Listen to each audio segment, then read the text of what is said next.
All right, good evening, everyone.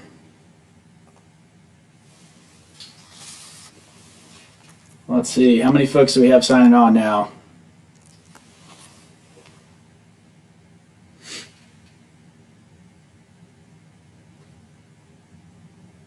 Okay. All right, looks like we got a couple followers coming in, tuning in.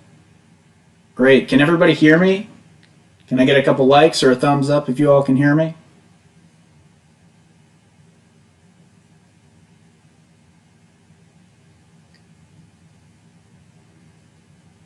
All right. So it looks like we got a couple folks coming in just now, but if you guys can hear me, go ahead and give me a thumbs up. Give me a like, some kind of sign of life out there.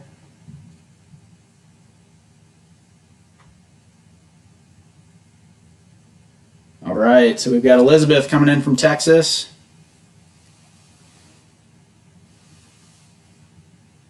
Where's everybody else dialing in from this evening?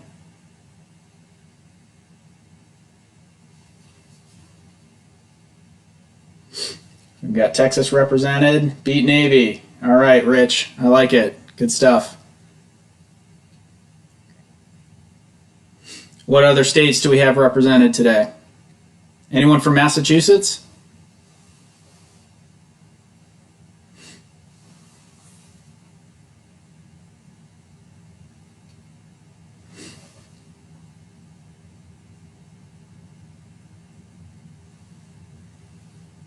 All right, great. Well, good evening. For those of you tuning in, my name is Captain Brad Davis.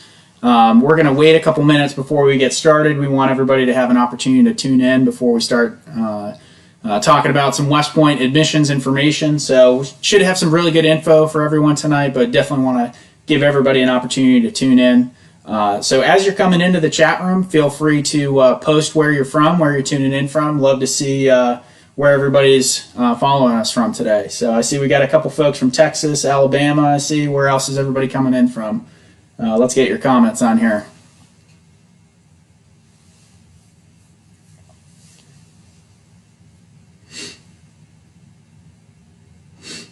Do we have anyone tuning in from overseas? Any candidates coming in from overseas this evening?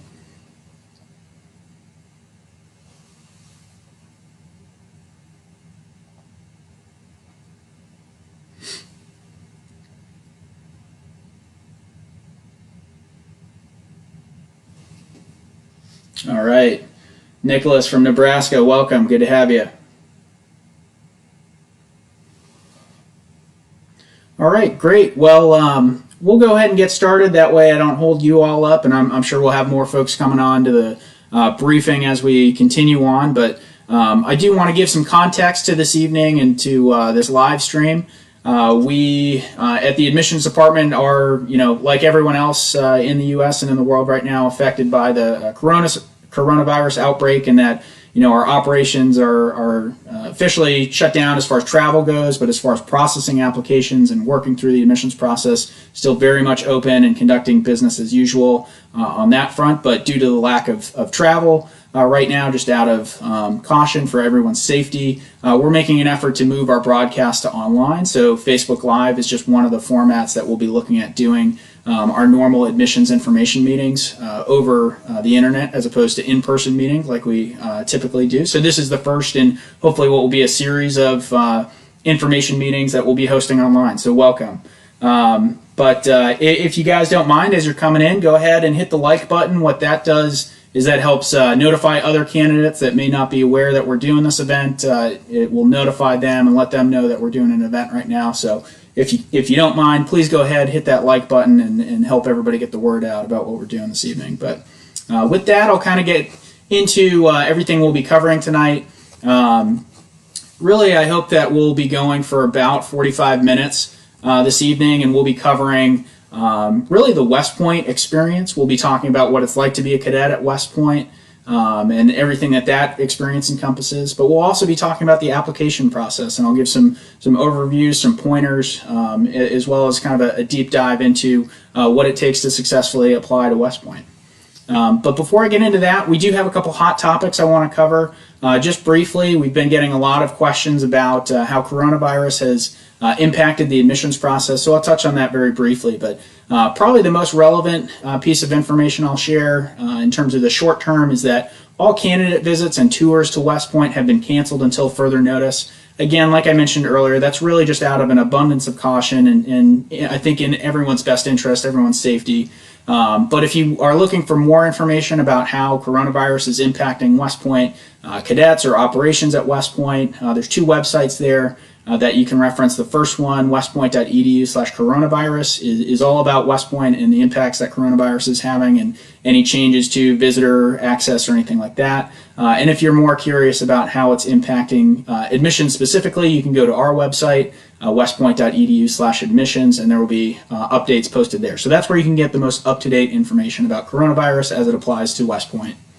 Additionally, for the class of 2024, I'd also like to make sure anyone that is currently in the application cycle that is still waiting for a medical qualification determination is tracking that there has been no change to the medical qualification deadline. It is still April 15th, so still continue to be proactive and responsive as DODMERB or other medical personnel reach out to you for requests for information or as you process that.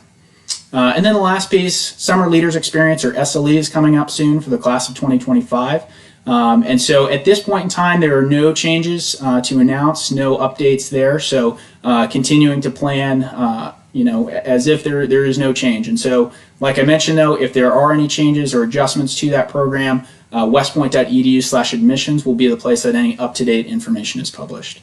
Lastly, if you do have an application in with us for SLE and you are in a pending status, still awaiting a result, what I would tell you is continue to check back. We're expecting the last rounds of invitations for that program to go out mid-April timeframe. We have a number of candidates who have been invited to attend that program but have not given us a response. So as those responses and as folks decline or accept, we'll be able to push out more offers potentially. So just bear with us as we work through that process. But mid-April is kind of when you can expect to have an answer by. So with that, here's what we're here to talk about this evening is West Point and the cadet application. You can see that West Point here is located on the Hudson River. Quick piece of trivia. I'd love to see comments from candidates in regards to this trivia. But does anyone know what the significance of West Point was during the American Revolution? And the first person to actually put some comments into the chat room here, I think I've got a special package of West Point t-shirt and hat and some other materials I'd love to send out to you. So put your comments in there. What was West Point's significance during the American Revolution?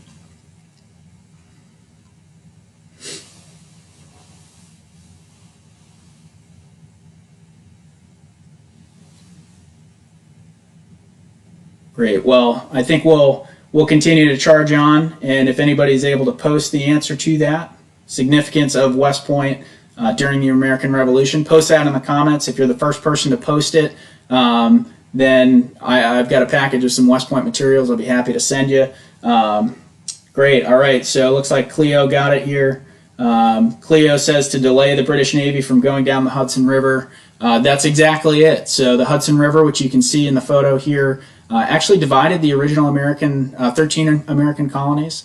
And so the British Navy at the time felt they could achieve a strategic victory and divide the colonies if they controlled the Hudson River. But not to accept that, the American forces chose West Point as the place to fortify against that.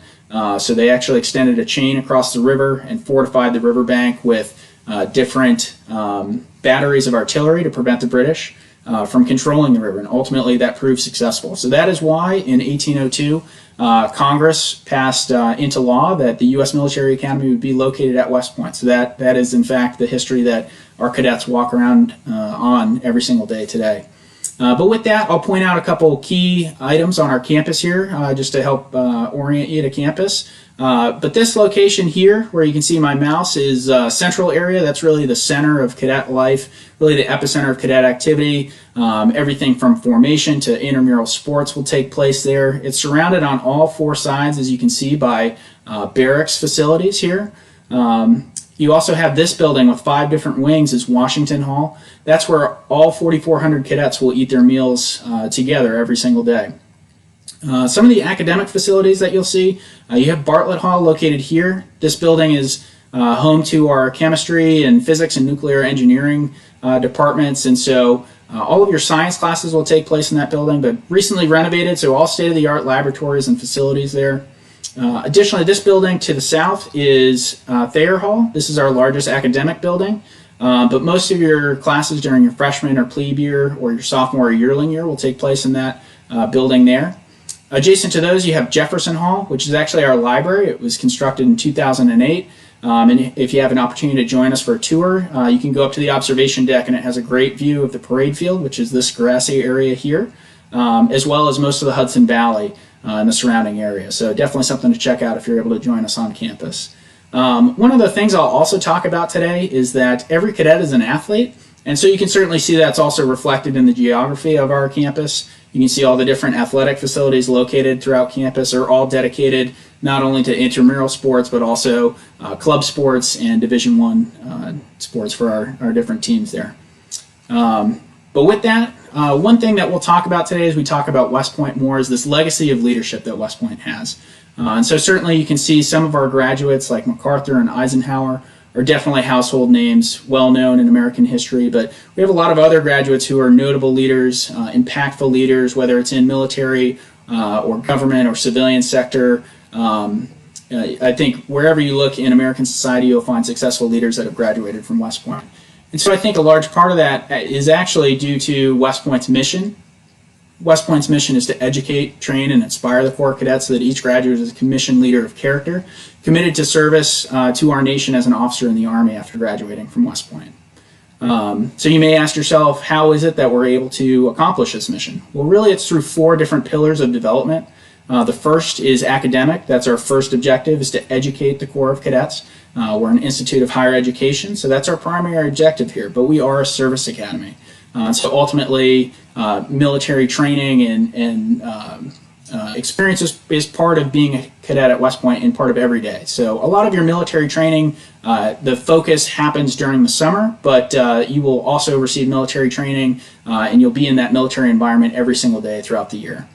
In addition, we have physical development. Like I mentioned, every cadet is an athlete and participates in athletics, but there's also a classroom component that goes along with that. And then lastly, character. Character is an important part of the West Point cadet experience. Our honor code states that a cadet will not lie, cheat, or steal, nor tolerate those who do. And so ultimately that is an honor code that is ingrained in the fabric of your everyday experience as a cadet at West Point. But beyond that, it is also something that's emphasized in the classroom. You'll take professional military and ethics training and classes throughout your time at West Point, and it's really something that I think you will carry with you for the rest of your life as a West Point graduate, for sure. And so ultimately, I'm going to tell you a lot of great things about West Point, why I'm passionate about West Point today. But ultimately, I'm not the only one that sees it. There's numerous third-party organizations that see the rigor, see the prestige of West Point and our program here, and certainly if you don't believe them and you don't believe me, I think we've the proof is in the pudding, so to speak, here as we talk about Rhodes Scholarship and Marshall Scholarships and other academic achievements. You can see the caliber of programs that we rank among in terms of just how rigorous our program is here. But that is, I think one of the things I like to point out too is that the Princeton Review rated us as having the #1 most accessible professors. This absolutely matches my experience as a cadet at West Point. I graduated in 2010, but in 2006 I was a plebe or a freshman at West Point, and in my fall and first semester I think I found myself really struggling to learn the different challenges and the ins and outs of West Point. And so ultimately, I will never forget one weekend. It was a Saturday. I was working through a math problem set that was due the following Monday, and I was really not prepared to complete that assignment on time. And so I think in a Hail Mary attempt, I emailed my professor and said, "Hey, sir, I'm really struggling with this homework, and I'm hoping that you could help me out, help me get through this and get the assignment complete." And I think ultimately my hope was that by Monday morning he would come in, see the email, and get me some information that I could use to turn the material in late for some partial credit. But to my surprise, about 20-30 minutes after I emailed him asking for help, he actually emailed right back and said, "Hey Brad, I'd love to help you. I can be down in the library in about 20 minutes and work with you on this problem set." And so ultimately, on a Saturday afternoon, within an hour of reaching out to my faculty member, he was there working with me on that particular problem set. And I think ultimately that is the kind of attention and focus that I came to expect from my faculty in terms of their commitment to make sure that I received the best education I was capable of receiving. So certainly I think a lot of that actually has to do with who comprises our faculty. So we have a number of our faculty are active duty military officers, and so I think this creates two benefits essentially, in that one, a lot of these officers are coming directly out of higher education degree programs. They're getting their masters, they're getting their PhDs from places like Harvard or Stanford or Yale or other top universities across the U.S. And so they're gaining this subject matter expertise in really the leading forefront of knowledge in their academic field, and they're bringing that directly back into the classroom for cadets at West Point to benefit from. In addition, because they're military officers, they really take to heart and understand the importance of the fact that cadets in the classroom are the next generation of leaders, not only for our Army, but for our nation. And so for them, they understand the need to go above and beyond in terms of making sure that cadets are getting the best possible education. And certainly our civilian faculty share that same sentiment. I think the other benefit too to our program is that we have small class sizes. 15 to 18 is typical, so you're not going to be a number lost in a large auditorium or lecture hall. Your professor is very much going to know your first name and expect you to participate and contribute on a daily basis. And so as we talk about the academic program, this slide is built to show you the progression from your plebe or freshman year all the way through your senior or firstie. The blue and gray tiles indicate classes that are required curriculum, or core curriculum as we call it at West Point. And you can see you'll start building into the yellow blocks, which indicate your major field of study classes. So you start out broad. You're taking classes from ranging from composition and literature to history and foreign language, chemistry and physics. You're taking all of those required curriculum, and then you get to dive a little bit deeper into an area that you're maybe more passionate about as you progress during your time at West Point. But the thought process here is that we're preparing you to face ambiguous circumstances as a leader in the Army and moving forward in the future. And so we want to make sure that you have as many tools to take with you and apply to different problem sets that you're going to face as a leader in the Army after graduating. One of the misconceptions that I hear frequently from candidates about service academies and about West Points is that we are only a STEM school or an engineering, math-focused school. West Point actually has more liberal arts offerings in terms of majors than any of the service academies. And so what I would say is if you're interested in STEM or engineering, one of those hard science fields, we certainly have a lot of great majors and academic programs for you. But if you're more inclined to a liberal arts focus or more focused on the humanities, we have probably more options for you than any of the other service academies. So certainly something to think about. And I think it also gives you flexibility that if you think you're committed to one career field or one academic track coming into college and you get here and you realize that's not exactly what you want to pursue anymore, I think you have a lot more options to pivot into other things as you're selecting a major at West Point. So something good to think about as well.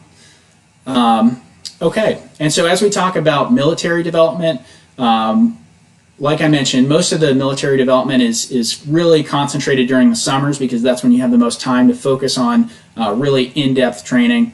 The military development at West Point will start on day one on reception day, or R day, which is actually the summer before your freshman year. You start with cadet basic training, which is a 6-week program really focused on the fundamentals of how to become a member of the military. You're focusing on learning some of the military customs and courtesies, things like how to wear your uniform, how to salute, who you need to salute, things like that. But you're also learning some of the basic skills required to be an officer in the Army, like marksmanship training, first aid training, physical fitness, things like that. During your second summer, you have cadet field training, which is a 4-week experience. It's focused really on the natural progression of skills and really starts to ramp up the difficulty level and some of those skills you were getting exposure to during your first summer. So you'll be learning things like advanced marksmanship or land navigation at night, learning how to move around in the woods without getting lost, without using a flashlight, things like that. But because that's a shorter experience in your second summer, you also have an opportunity to complete an individual advanced development program, which is very similar to an academic internship. but you could find yourself working with a civilian company or another government agency outside of West Point, outside of the DoD realm, and you could spend that summer focused on applying some of the academic skills that you've gained from your major or that you're interested in pursuing within your major during the summer outside of the West Point environment. So those programs are fully funded, and there's no out-of-pocket expense for any of those academic programs during the summer, which is great. And so as you move into your third and fourth summer, you really have what I like to describe as a menu of options available to you. Starting with the training detail, this is really your first opportunity as a cadet to start exercising some of the leadership that you've learned. The cadet basic training, cadet field training I described on the previous slide. Those are training events for underclassmen, but they are actually run by upperclassmen. So during your training details as an upperclassman, you have the opportunity to start implementing some of those training experiences for other West Point cadets. You also have cadet troop leader training, which is an opportunity to go to an active duty Army unit somewhere in the U.S. and you have the opportunity to you shadow a second lieutenant who's maybe 2 or 3 years ahead of you in the process, but currently serving as a platoon leader, which is the job that every West Point graduate is training and preparing for. So that's a great opportunity to start getting a sense for what is my job really going to look like in the Army after I graduate from West Point. You can also start developing some preferences for what branch of service you're interested in serving in the Army. So that could be infantry, armor, cyber, field artillery, air defense artillery, military intelligence, like myself. But there's 16 different options that you can branch into after graduating from West Point. But that's a great opportunity to start learning what some of your preferences may be. Additionally, you have cadet leader development training. This is an opportunity to really combine your leadership training that you've done so far at West Point with your military skills training. It's a 3-week experience at Camp Buckner, which is West Point's training grounds here at West Point. And so that's your opportunity to combine both military and leadership skills together in a culminating exercise that I think generally the feedback from recent graduates is that is probably the culminating event in terms of your training for being a successful platoon leader in the future. You also have the opportunity to do more of those individual advanced development or academic programs during the summer so that you have the opportunity, if you want to continue your academic focus during the summertime, you even have that opportunity as well. Military leadership schools, so some of the common ones that cadets will participate in are Airborne or Air Assault School, but also you can see some of the foreign schools like French Commando or Chilean Mountaineering. Those are schools that you're not going to find many opportunities to go to outside of West Point. A lot of those are built on West Point's relationship with our allied nations and their service academies, and so outside of West Point there may not be other opportunities in your career to attend those. So certainly West Point presents some once-in-a-lifetime opportunities as far as military training goes. The next pillar of development, like I mentioned, is physical development. So you can see here some of the classes that you would be taking with the Department of Physical Education. What I would emphasize for you is that these are intended not only to teach you the skill, whether it's boxing or swimming or things like that, but also to give you an experience of facing an adversity or something that puts you outside your comfort zone that forces you to learn how to overcome that and adapt and be successful in that environment. So for me, for example, I was the captain of my high school swim team, and coming to West Point, I found myself in the advanced swimming section, and I thought that was going to be a breeze for me, but man, swimming at the advanced level at West Point was a challenge for me. So I think even if you maybe have some background with one of these skill sets, West Point is going to find a way to challenge you and force you to grow. So I think overall, a great experience throughout all of these classes. Additionally, as far as physical development goes, like I mentioned, every cadet is an athlete, and so whether that's at the Division I NCAA level or at the intramural level, every cadet is going to participate on an athletic team. In addition to those two levels, we have club sports. Club sports are teams that are still competing against other colleges or universities, but may lack that NCAA accreditation level. But certainly, even at the intramural level, there's great camaraderie amongst the Corps, especially when it comes time for the Brigade Championship tournament for any particular sport. You can bet that if your team is competing for the intramural championship, the rest of your academic company is going to be out there supporting you. It's a fantastic event, fantastic environment.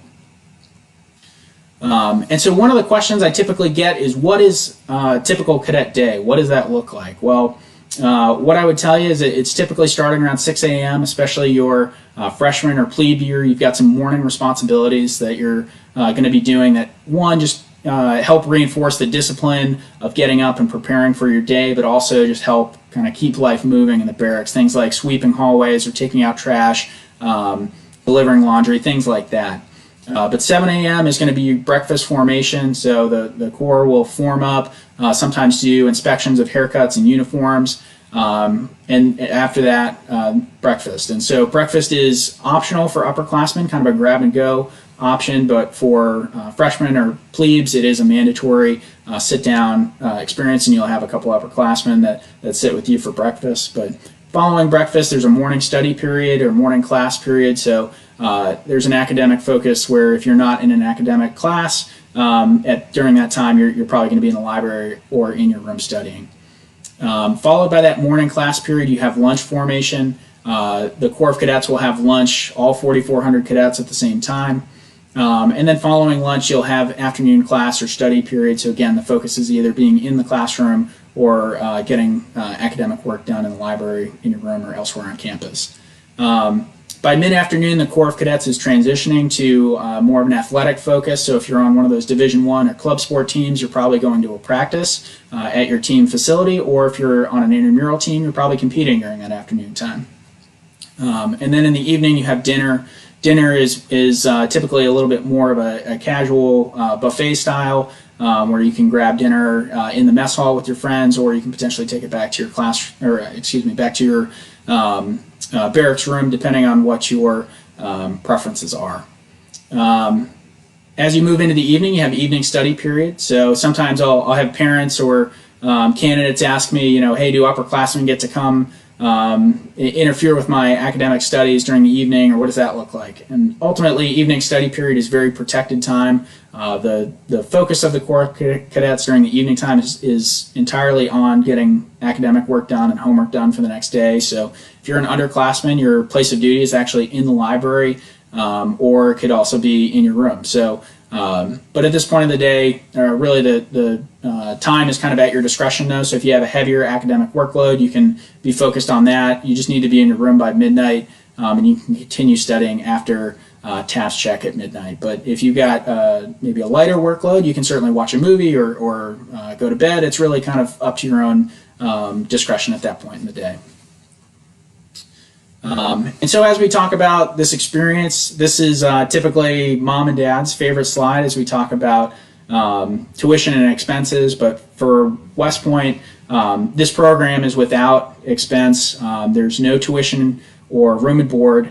It's fully funded. And beyond that, you also receive free health care, and you receive a monthly stipend. So you get a monthly salary for coming to school for free at West Point. So overall, I think tremendous value. But I always point out to candidates that your sole focus is on becoming the best leader, the best student that you can be. You're not stressed about how you're going to be, eating ramen or keeping food on the table while you're studying. Your focus is completely on becoming the best person that you can be. So definitely some benefits to that program.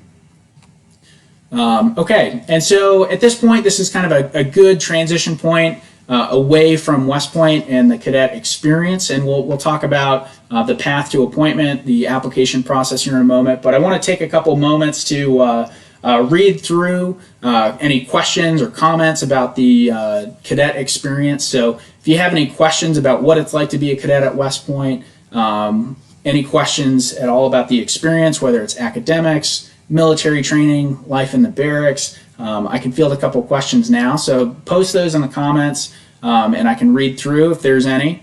And so while we're waiting for a couple of those comments to come in, I can address one frequent question I get about life as a cadet at West Point.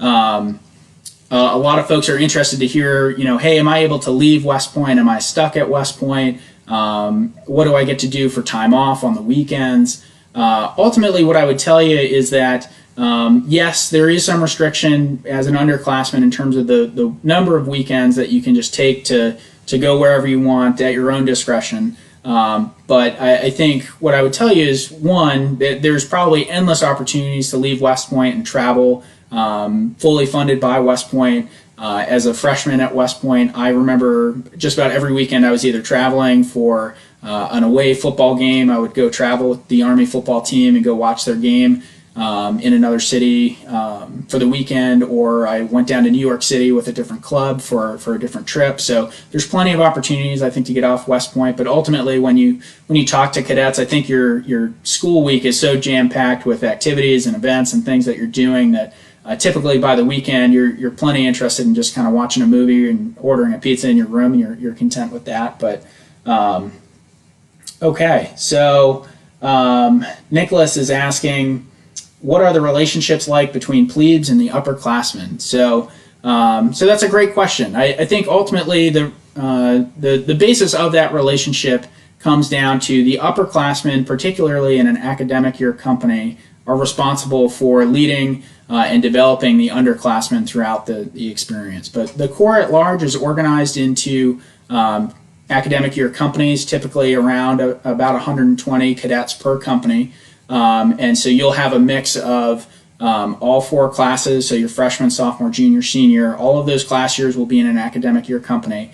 And so as an underclassman, most of your engagement with upperclassmen will be focused on the upperclassmen in your academic year company. But you're seeing them every day. They're responsible for you getting to formation on time. If you're missing class or something like that, they're going to be the ones that check in on you and figure out what's going on to make sure that you're performing and hitting all the developmental marks you need to hit. So a lot of that is focused on making sure that you're being successful throughout the cadet experience. Additionally, beyond just the upperclassmen, you also have a non-commissioned officer and an officer assigned to each academic year company that oversee cadet activities. They're responsible for making sure that cadets have all the resources that they need to be successful. So hopefully that answers your question, gives you some good context.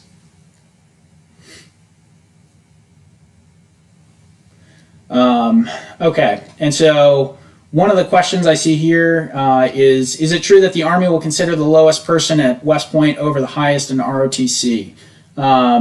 So ultimately what I would say to you is there's three commissioning sources that the Army uses. One obviously is West Point. Roughly about 30% of all second lieutenants that are commissioned into the Army each year come out of West Point.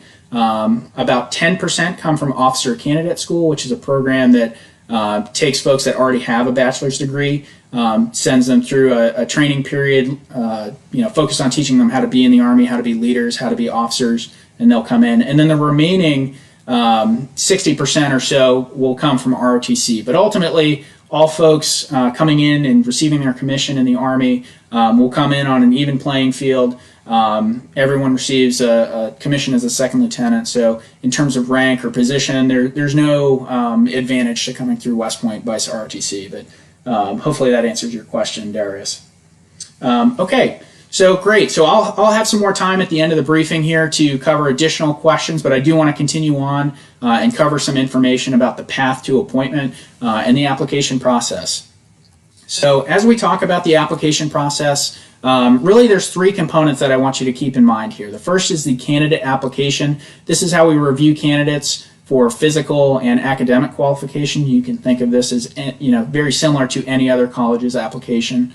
In addition, there's a medical qualification component. This is run by the Department of Defense Medical Examination Review Board, or DODMERB for short. What I would ask that you keep in mind is that this is an external agency, totally separate from West Point, that handles that. And I'll talk about the dynamics of that here in a moment, but just keep in mind DODMERB is the one that handles the medical qualification. And then the third and final component is the nomination. So there's two types, congressional and service-connected nominations, and I'll talk about the differences between those two here in a moment. So this slide talks about the candidate application, and so as we look at each application, what we at the admissions department are looking for is really well-rounded candidates. So we want folks that are academically talented, are physically fit, and have demonstrated leadership potential. And so you can see as we weigh each of those things in reviewing a candidate, we're applying 60% of the weighting of your application is placed on academic, 30% is on leadership or leadership potential, and then the remaining 10% is on the candidate fitness assessment, which is our assessment of your physical fitness. As we look at your academic qualification, there's two metrics that we're really focused on here. The first is going to be your high school GPA. And so that could be weighted, it could be unweighted. It's really kind of dependent on what your school reports, but we have a common scale that allows us to compare, do an apples to apples comparison across different schools and different parts of the country. So keep that in mind. Whatever you have in terms of a GPA, whatever your school provides, we can certainly accept that. The next component that we look at for academics is your standardized testing. So this could be SAT or ACT, and we do require the essay or writing component. Additionally, we do super score, so we will take your best score in each subcategory of a particular test, no matter what your other scores are when you took it. So we'll take your best effort. And then the next part you see is leadership. So for leadership, again, there's two areas we're looking at. The first is going to be your extracurricular activities. We're focused on really where have you demonstrated excellence and leadership outside of the classroom. So this could be everything from athletic participation, being a team captain, to being an Eagle Scout or Gold Award recipient. Some other common things that we see are girls or boys state appointees or participants. But that's by no means all of the things we look at. I think anywhere you have demonstrated excellence or leadership outside the classroom, tell us about that, because that's something we'll be interested in. In addition to that, you have the school official evaluation. You can think of this as being similar to a letter of recommendation, but we have a standard form that we'll ask your evaluator to fill out. But these are teachers that you have had in high school, and there's 4 that we require. We require one from a high school English teacher, one from a math teacher, one from a lab science teacher, so that could be physics or chemistry, and then the last one is from a phys ed instructor. And so ultimately we understand that some schools do not have a phys ed program, or if you're homeschooled, you may not have a phys ed teacher that can provide those for you. We can work with you to find an alternate, maybe a health teacher or a JROTC instructor that could serve as a stand-in for those. But if you have any questions about your personal circumstances with finding one of those, just reach out to your regional commander or another admissions officer, and we can certainly work with you to find a solution for that. The last component here is the candidate fitness assessment. So the candidate fitness assessment is common across some of the service academies. So if you take the fitness assessment for, say, Navy or Air Force, we can certainly accept those scores from another service academy. The only caveat, though, is that we do require a video submission for the push-ups and pull-ups.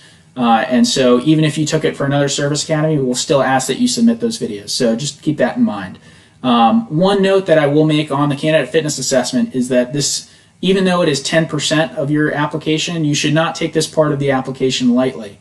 I've seen numerous candidates this year who are strong in their academic qualification, have clear leadership potential in terms of their involvement in the community outside the classroom, but then I think perhaps they look at candidate fitness assessment as only 10%, and they kind of wing it. They'll take it easy on that part of the application, and ultimately if you do not hit certain standards on those events for the candidate fitness assessment, you could fail that assessment, and ultimately we cannot qualify you for an appointment to West Point as a result of a poor performance on the candidate fitness assessment. So make sure that you are prepared, you're working on those events, you practice them, that you're physically fit when you take the fitness assessment, but then also, especially for the pull-ups and push-ups, be focused on executing good, proper form for those events. So we publish in the application instructions very detailed instructions on how we would like you to do those events. So just make sure you follow those closely.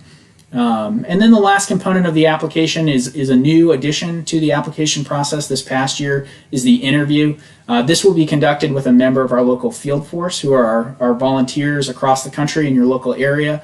But that's their opportunity to provide some feedback to us in terms of your intangible qualifications. Maybe what are your motivations for coming to West Point and seeking an appointment, but it helps us fill in some of the gaps that maybe aren't captured through other parts of our application process.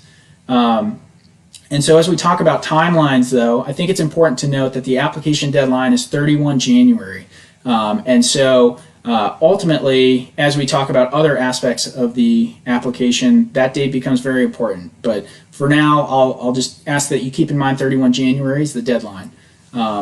And so the next part is the medical qualification process. And so the medical qualification process actually will start automatically, but it does not start until you have finished your application. So the key thing is everything on the candidate application slide here, you need to get complete, and that will automatically start your medical qualification. And so again, as I mentioned, this is run by DODMERD, an external from West Point government agency, but they do all of the medical screening for the service academies, for ROTC and officer candidate school. So they have a lot of folks that they're trying to screen in a short period of time, and that creates somewhat of a bottleneck. And so ultimately you can expect this process to take 60 to 90 days is typical. But as you work through the process, you'll receive one of 3 determinations. The first would be qualified. This is your best case circumstance. This is exactly what you want out of the process. On the other end of the spectrum, you could receive a disqualified status.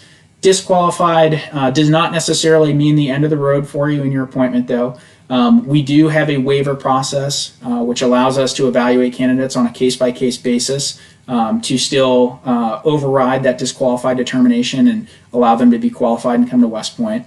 That process is really a 2-part test. The first is that we will review your file for overall competitiveness. If we think you have a competitive profile and are otherwise expected to come to West Point if you were medically qualified, then we will request a waiver from our medical staff. Our medical staff at West Point will then evaluate your disqualifying condition, and they'll look at things like your medical history to really dig into whether this condition is something that can be managed or potentially improved while you're a cadet at West Point and serving as an officer in the Army. Or on the other side, they may look at your condition and determine that the stressors of West Point military service may make your condition worse, and you may have degraded health over time as a result. So certainly in that circumstance, they would not be as willing to grant a waiver. But again, this waiver process is very much case by case, and so we may see 2 candidates with the same medical condition who have different outcomes as a result. So just something to keep in mind as we talk about the waiver process. But the third and final determination that DODMERD could come back with is remedial. Essentially, this means that DODMERD requires additional information before they can render a qualified or disqualified decision. So what I would tell you is if you're in a remedial status, just make sure that you're being diligent and proactive anytime you get a request for additional information or request from action, because ultimately if you're in remedial status, there's really nothing that I can do to keep your application moving forward. You're kind of at a standstill. And so going back to timeline, April 15th is the deadline for the medical qualification. And so why is that important? Well, you'll remember on the previous slide, as we talked about the candidate application, the deadline is January 31st, and completing this application is what is required to start your medical. You'll also remember that medical takes 60 to 90 days. So if you wait 60 to 90 days after you've completed your application on January 31st, that puts you very close to the April 15th deadline. And so ultimately what I would share with you is that if you wait to complete your application until the very last minute, you leave yourself no breathing room to address any potential remedial or waiver processes as far as the medical qualification goes. So do yourself a favor. The application opens in August of your senior year, and so I would strongly encourage you to make sure that you get your application done as soon as possible. Do your best not to wait until the end of January when that actual application deadline occurs. Okay, and so as we talk about the third and final component of the application and appointment process, we'll talk about nominations. Like I mentioned, there's 2 types. The first is congressional, and there's also service-connected. But we'll start with congressional, and there's 4 congressional nominations that every single candidate applying to West Point is eligible for. The first congressional nomination is from your local congressional district representative. You also have 2 state senators that you're eligible for, and then the final one is the vice president. But those 4, no matter who you are or where you're from, as a candidate applying to West Point, you've got those 4 nominations you can seek. But the key thing to note here is that the congressional nominations are actually handled by the congressional staff for each of those offices, and so West Point does not play a role in selecting congressional nomination as far as candidates go. So you'll need to reach out to the congressional office in your local area. They'll typically have a staffer that is in charge of the process in terms of providing you information about what their application components are for their nomination, but the timeline and requirements can vary from office to office, so definitely reach out. I would say if you're applying this fall for the class of 2025, I would say this summer is probably a good time to start communicating with those offices and finding out what their timeline and requirements are, but certainly you want to make sure you're being proactive on this. Don't wait until the end of fall, because at that point some congressional offices may have completed their process and you may not be eligible for their nomination if you wait too long. The other item here that I'll talk about is service-connected nominations. So there's 5 categories of service-connected nominations. And so these are a little bit more administrative in terms of what you need to do to qualify for one of these. But essentially the process is that you will download the cover sheet that's on our website and on your candidate portal for the respective service-connected nomination. You'll provide any supporting documentation that substantiates that you qualify for this, and then you'll submit it to the admissions department for us to review and approve. So the first category is presidential. This is for sons and daughters of career military service members. That can be National Guard, Reserve, or active duty components. Next we have soldiers. So this could be active duty, National Guard, or Reserve soldiers, but the keynote here is that you need to be a graduate of basic training to be eligible for this nomination. We also have ROTC and JROTC nominations available. If you're in JROTC, there is a slight nuance there in that if you are not in Army JROTC, you're in one of the other branches of JROTC, your program needs to be an honor unit with distinction. If you're unsure what that is, I would just talk to your primary instructor for your program and they can let you know if your program qualifies for that nomination. The other components here we have are sons and daughters of deceased or 100% service disabled veterans, and then we also have sons and daughters of Medal of Honor recipients. And so as we again talk about nominations more broadly across both congressional and service-connected, what I would highlight for you is that each one of these categories is competitive, and you can think of your application as competing within each one of these nomination pools. And so it is to your benefit to have multiple nominations. So for every single candidate, I would say your best bet is to apply for every single nomination you're eligible for, because ultimately you'll be competing against every other candidate that has that same nomination as you. So that is a best practice. Apply for every nomination you're eligible for. Okay, and so ultimately that's a lot of information and certainly some additional application requirements and components relative to a standard college application. But what I would highlight for you is that this is certainly feasible. We have candidates that are accomplishing this successfully right now, and you certainly can too. Just keep in mind those deadlines that we mentioned throughout. I think that the timeline as folks procrastinate and kind of get behind the curve is the one item that can get away from candidates and potentially impact their opportunities to receive an appointment. So I think your best practice again is being proactive, get your application complete early for sure. But a couple other opportunities and routes to West Point that I'll talk about as well are some of our prep school options. We have 2 prep programs. The first is the U.S. Military Academy Prep School, or USMAPS for short, and then there's also the Civil Prep Program. But ultimately, as we look at these 2 categories, the types of candidates that we're interested in sending to these programs are going to be our strong leadership potential folks who are physically fit, may have some risks in other areas of their file, so maybe some academic risks, maybe there's some challenges in the nomination process that you've perhaps applied 2 or 3 years to West Point, but you're just in a very competitive congressional district and you're struggling to win that nomination. So there's other things that we'll potentially see as risks in your file that may lead us to believe that either USMAPS or the Civil Prep program could be good options to get you into West Point eventually. And so what I would highlight is that both of these programs are a 1-year experience. They're 2 semesters, and the route to apply to these is actually by applying directly to West Point. If we look at your application and feel you match our profile that I just described, we'll reach out to you and have that conversation about if these are good options for you. But ultimately, some of the brief details about them.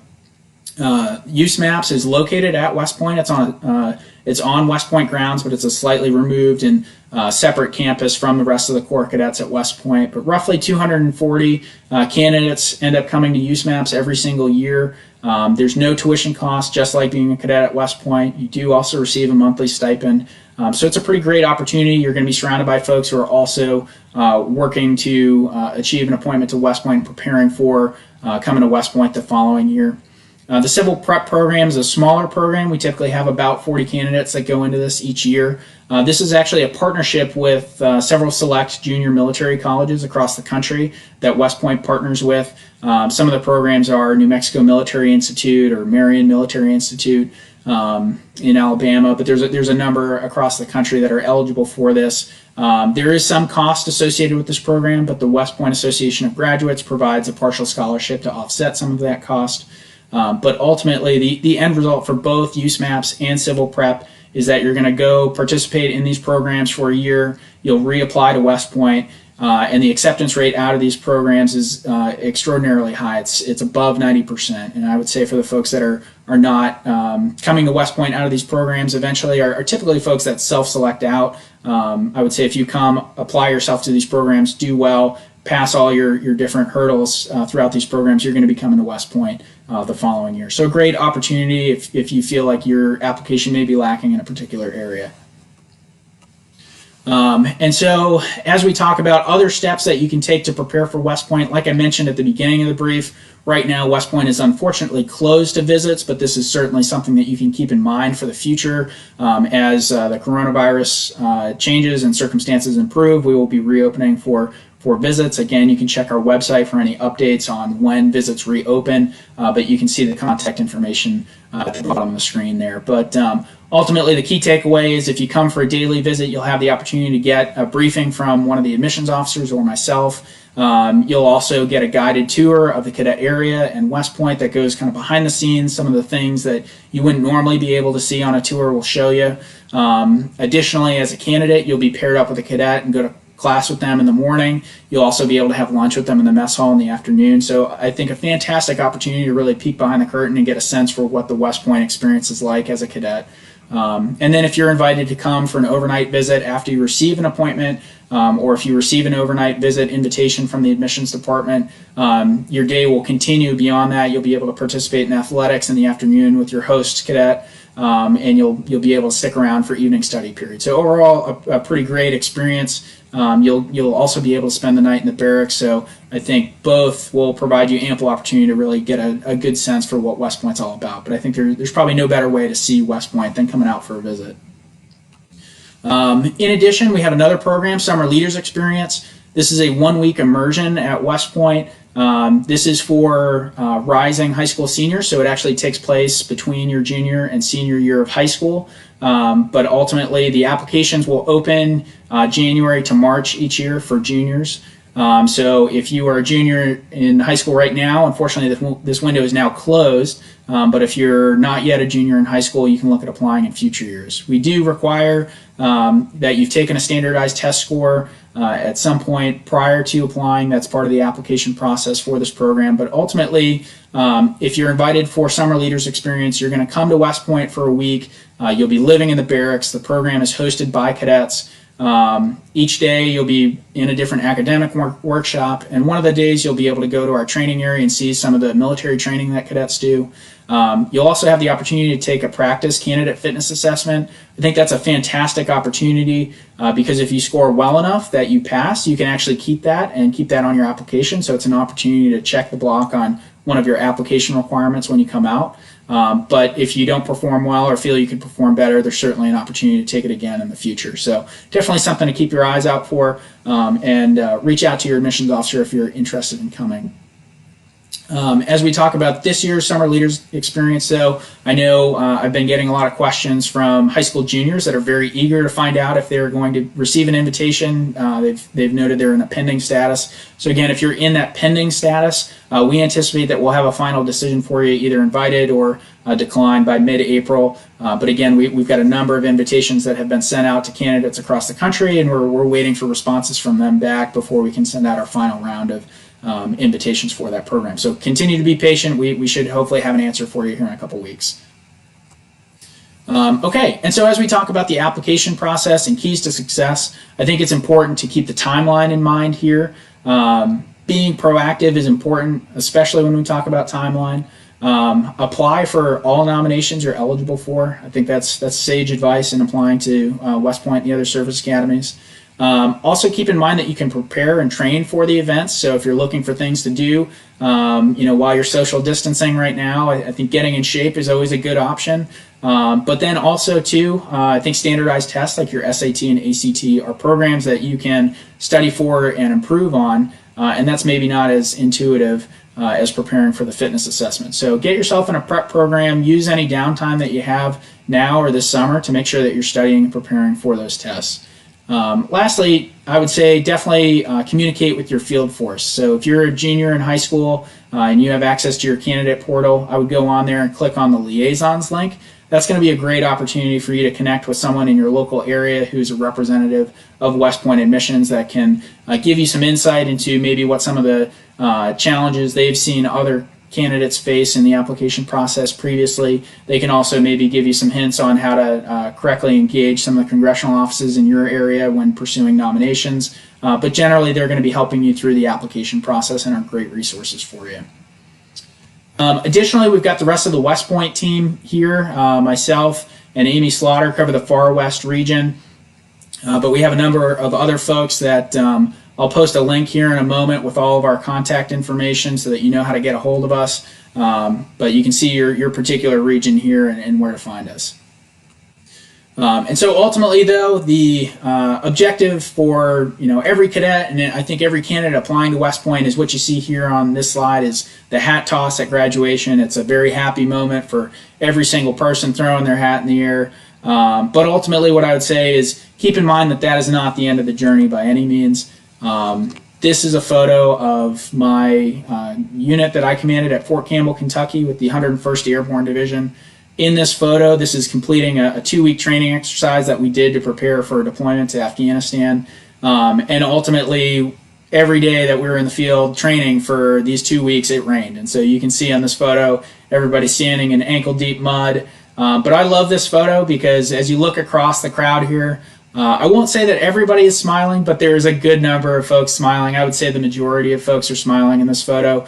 And so for me, this was a really challenging leadership experience of how do I keep 150 soldiers motivated, excited for the training that they're doing, even though we were facing some pretty adverse weather conditions. And ultimately, I think we left this 2-week training experience as a more cohesive team, as a stronger team, ready to prepare for our deployment to Afghanistan. So I think ultimately, if you're interested in West Point, these are the kinds of experiences that you can expect to have where people are looking to you to provide direction, to provide inspiration and motivation as they're facing challenges and working with other people. If that's the kind of teamwork environment you want to be responsible for, forming and leading a team to success, I think you're looking in the right place by looking at West Point. So I think at this point, this really concludes the official information I had planned to present. But what I will certainly do is I will post that link that I promised everybody. If you're looking for how do I get a hold of my regional commander or other admissions staff, I'll put this in the comments here. So you all have those comments and contact information so you know how to reach us. And what else do I have for you? I got a couple other links for you. So I didn't have an opportunity to highlight it too much, and with tours being closed right now, it's challenging to see West Point's campus, but I've got a link here I'll drop that is a tour of Davis Barracks. It's our newest barracks facility. It was completed in 2017. So if you'd like to get an inside look at the cadet barracks and see what it's like day to day in our newest barracks facility, there's a YouTube video that'll take you through a walkthrough of Davis Barracks. I think it's a great resource for you. But if you have any questions, by all means, post them in the comments block here, and I'd be happy to talk through any answers about the application process, also about life as a cadet at West Point. I'm happy to answer any questions that you may have.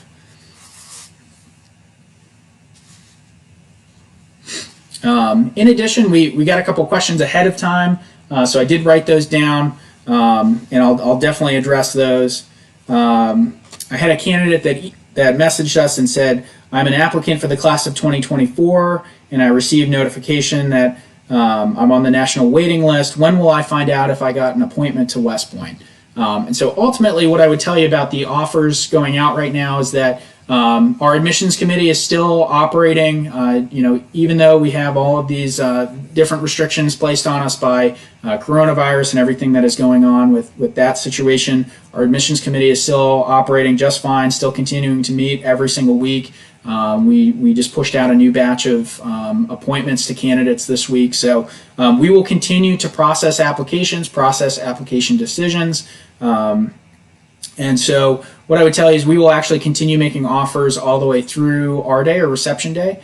But ultimately, I would say probably the bulk will have gone out in the next couple of weeks, but we will certainly see offers continue to go out for the foreseeable future. So if you haven't gotten the answer yet, I would say reach out to your regional commander with any specific questions about your application, and they can give you some personalized feedback. But more broadly speaking, we're continuing to push application and admission decisions out. So just continue to be patient and stand by. Okay, and so I've got a question from Joel. Hello, sir. How will the DoD travel ban affect appointed active duty candidates? So what I would say is if you have a question, if you're an active duty soldier, I would reach out to Captain Dave Mason. His contact information is on that link that I just dropped in the chat room. So I think that's a great person to reach out to. He'll have all the information for you in terms of any potential impacts of the travel ban, and he can address any specific questions with you in more depth as he can. He's got the ability to reach out to your unit and kind of work that situation. So click on that link and shoot him an email for sure. Okay, one of the other questions I typically get is from candidates who are maybe in their freshman or sophomore year, and they'll ask me, hey, what activities should I be doing in high school? What are the important ones that are going to get me into West Point? And so ultimately what I always tell folks interested in that kind of question is that you should be pursuing the activities that you're passionate about in high school, because ultimately if you're passionate about a particular activity or program, I think you're going to do well. You're naturally going to rise into a leadership position there. And ultimately, that's what we're looking for. We're looking for leaders, folks with leadership potential. And so if you say you sign up for the basketball team and you're just doing basketball because you think that's what West Point wants to see in your application, I would say you're probably not going to do as well as if you were maybe doing volunteer work in the community and you were really passionate about that volunteer work. I think ultimately we're going to see your passion in your accomplishments in that volunteer work if you pursue that instead. So again, I would say pick the activities you're passionate about that you can continue to have leadership positions in, and pursue those, definitely. Okay, so I've got a note from Randy Shannon. How are the numbers on enlisted applicants this year? Thank you all for your service. Great. Well, thank you, Randy. Appreciate the feedback and thanks. But yeah, as far as the enlisted applicants, we do take enlisted applicants every single year, both from active duty, National Guard, and reserve components. So if you're a soldier in any of those capacities tuning in, Captain Dave Mason is the person that will be your primary point of contact regardless of where you are geographically located. So again, if you click on that link I provided, his email and contact information is on there. I think he's a great person to contact. But Randy, it sounds like your son may be currently applying and waiting a decision for class of 2024. If that's the case, I would definitely reach out to Captain Mason as he can give you some pretty good individual feedback. But overall, what I can tell you is that West Point is very interested in soldier applicants, soldier candidates. Every single year, we're working hard to get our class composition goals met for that category. In a lot of years, we don't necessarily meet our class composition goals. So if you're a soldier or serving in active duty, National Guard, or reserves, and you're interested in West Point, I would definitely reach out to Captain Mason for a review of your qualifications and your application. He can definitely give you some personalized feedback.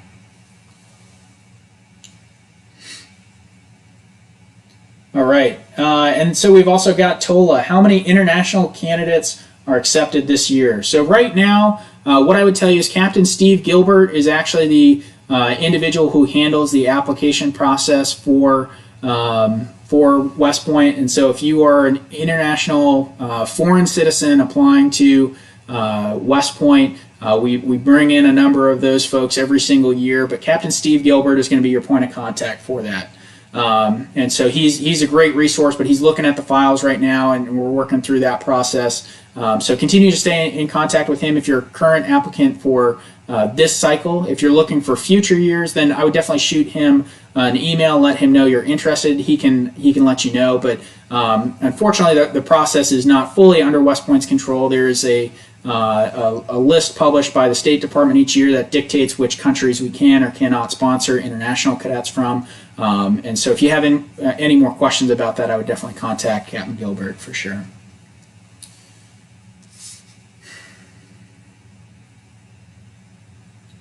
Okay, and so let's see. Brett asked for a candidate in which a waiver has been requested. What is the timeline for a decision? So ultimately, as I mentioned, the initial qualification process with DODMERB typically takes 60 to 90 days.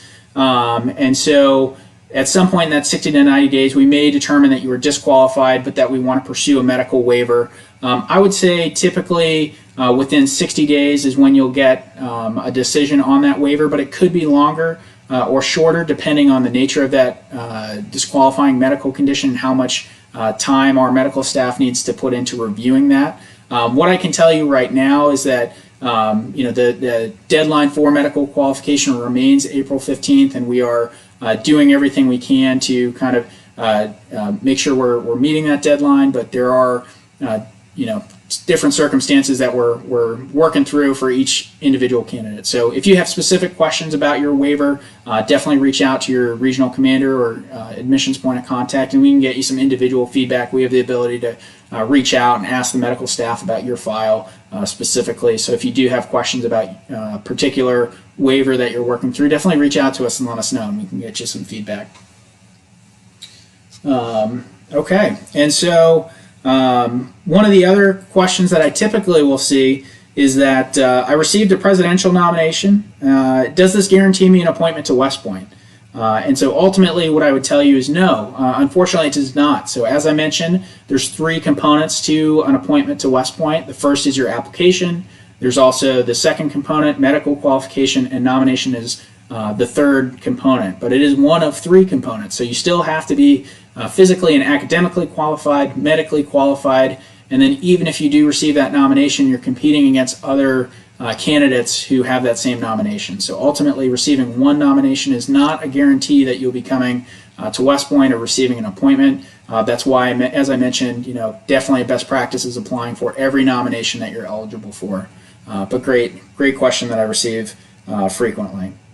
So awesome. Well, we are just a little bit over the hour mark, so I don't want to continue too much longer. It looks like we got a couple folks signing off here. So again, I really appreciate everyone signing in this evening and posting comments. Your participation was great. And so I'll go back through. I think we had one person that got the trivia correct earlier, so I'll reach out to them and make sure we get your West Point material sent out to you as well. But thanks again, everybody.